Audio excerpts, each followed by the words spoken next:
To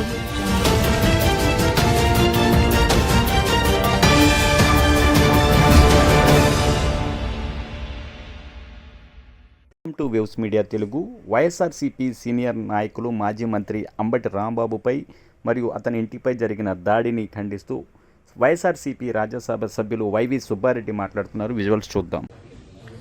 నిన్న ఆంధ్రప్రదేశ్ మాజీ మంత్రి senior YSR Congress party senior leader Ambati Rambabu గారు ఇంటిపై ఆయనపై జరిగిన దాడి చూస్తే ఆంధ్రప్రదేశ్ రాష్ట్రంలో ప్రజాస్వామ్యం ఉందా లేదా రాక్షస పాలన కొనసాగిస్తున్నారు కూటమి ప్రభుత్వం అధికారంలోకి వచ్చినాక అనే దానికి నిదర్శనం నిన్న జరిగిన సంఘటన. నిన్న సాయంకాలం 5 గంటల నుంచి రాత్రి 10:30 వరకు దాదాపు 1,000 మంది 2-3 వేల మంది కార్యకర్తలు, తెలుగుదేశం పార్టీ గుండాలు, రవిడీలు అంబటి రాంబాబు ఇంటిపై దాడి చేసి కార్లు తగలబెట్టి, ఆఫీస్ తగలబెట్టి, ఇంటి కిటికీలు కూడా పగలగొట్టి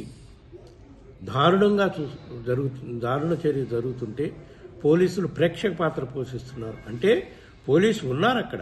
దేనికి? దాడిని సక్రమంగా జరిగేటట్టు చూడటానికి కానీ ప్రొటెక్షన్ ఇవ్వడానికి కాదన్నది రుజువైంది నిన్నటి సంఘటనతో. ఈ సంఘటనపై మేము వైఎస్ఆర్ కాంగ్రెస్ పార్టీ అధ్యక్షుడు గారు జగన్మోహన్ రెడ్డి గారి ఆదేశాల ప్రకారం కేంద్ర ప్రభుత్వం దృష్టికి తీసుకెళ్లి ఆంధ్రప్రదేశ్ రాష్ట్రంలో శాంతి భద్రతను పరిరక్షించాల్సిన అవసరం ఉంది. కేంద్ర ప్రభుత్వం ఇంటర్ఫీర్ అవ్వాల్సిన అవసరం ఉంది. ఇటువంటి దారుణమైన పరిస్థితుల్లో ఒక మాజీ మంత్రికే ప్రాణ రక్షణ లేకుండా ఇంటి మీద దాడి చేస్తుంటే పోలీసులు ప్రేక్షకుల్లాగా చూస్తున్నారంటే ఎటువంటి పాలన సాగుతుందో గమనించాలని చెప్పి కేంద్ర హోంశాఖ మంత్రి అమిత్ షా గారికి, హోం సెక్రటరీ గారికి కూడా కలిసి విన్నవించే కార్యక్రమం చేస్తాం. ఇటువంటి సంఘటనలు మళ్ళా జరగకుండా ఉండాలంటే కేంద్ర ప్రభుత్వం చర్యలు తీసుకునే కార్యక్రమం చేయాలి అని చెప్పి వైఎస్ఆర్ కాంగ్రెస్ పార్టీ నుంచి మేము డిమాండ్ చేస్తున్నాం.